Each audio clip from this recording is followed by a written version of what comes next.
суды длятся уже много лет, уже 5-6 лет длятся и никак не заканчиваются. Наши квартиры стоят на аресте. Поэтому мы хотели бы обратиться к нашему президенту, чтобы он понял нас, выслушал нас. И наше чаяние, наше сердце уже переживает, потому что мы все можем остаться на улице. Эти коррумпированные суды, там, коррумпированные какие-то чиновники занимаются там, куплей-продажей, будем говорить, вот этих решений. Потому что то в одну сторону решение принимается, то в другую сторону решение принимается. Мы простые жители, и мы хотели бы, чтобы была справедливость, и мы добросовестные покупатели этого жилья.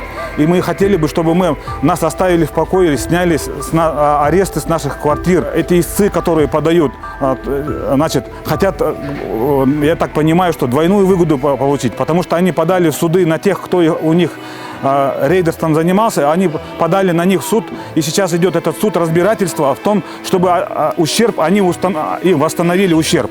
Но в то же время они подают и на нас сюда в суды, отменяют наши все решения о собственности, значит, техпаспорта в госрегистре, и делают в судах так, чтобы нас лишили еще жилья. Понимаете?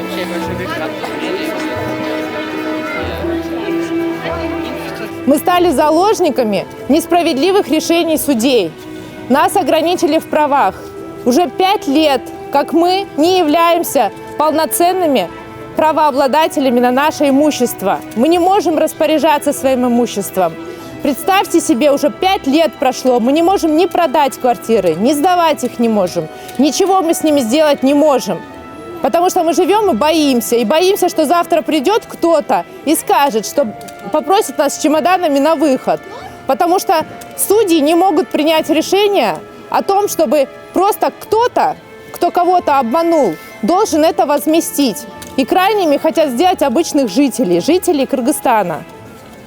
Поэтому мы просим привлечь внимание ответственности. Если это случится с нами, если это будет прецедентом в нашей республике, что иностранный инвестор может прийти и не удовлетвориться ценой, которую он хотел получить за это имущество, и назначить новую цену, и назначить цену в 3 раза выше, и сказать, что если вы не согласны, либо платите, либо уходите.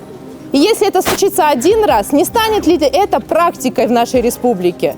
Не станет ли это постоянно, что каждый человек будет жить и бояться, что завтра его имущество отберут, что госрегистр не является гарантом безопасности наших прав?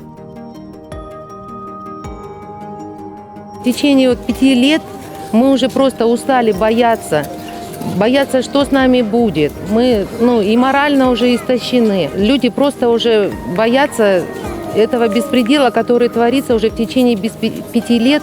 Мы постоянно ходим на суды, хотим добиться справедливости, но мы, как видим, ничего такого не происходит. Я, допустим, лично приходила с адвокатом со своим, мы проверили все документы полностью, и все документы были законные на тот момент. И относить, допустим, меня или тех людей, которые выступали к аффилированным лицам, это совершенно неправильно и преступно, я считаю.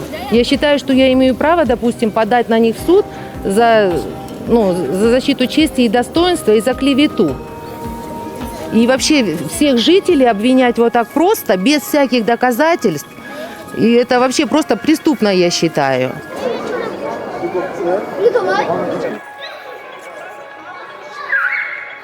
Вообще в практике отмена акта ввода в эксплуатацию – это вообще как нонсенс. Да? Это один из таких важных документов, когда дом готов к сдаче, когда любой гражданин может купить это имущество. Да? И самый основной документ, он отменяется решением суда.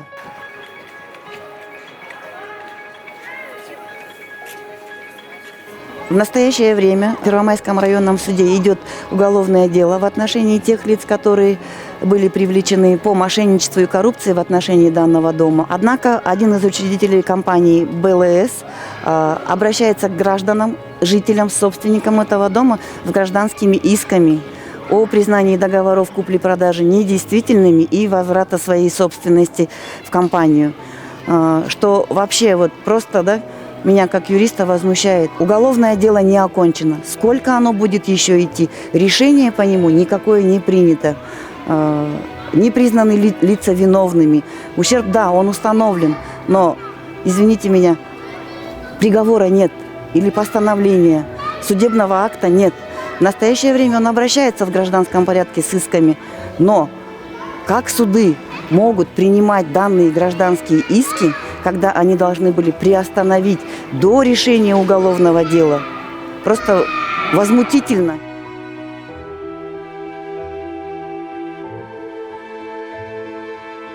Уважаемый президент, жители этого дома обращались к вам, но ответа пока еще нет. Я военный пенсионер, я свою всю молодость отдал защите Родины Советского Союза. А сейчас получается, что я ничего, не заработал, что ли? Сколько стариков, женщин, детей маленьких. Поэтому еще раз обращаемся к президенту. Помочь нам, все мы ждем от президента решения, кардинальное решение ждем. Люди живут здесь, они не спят. И каждый день думают, когда выселят, это нехорошо получается.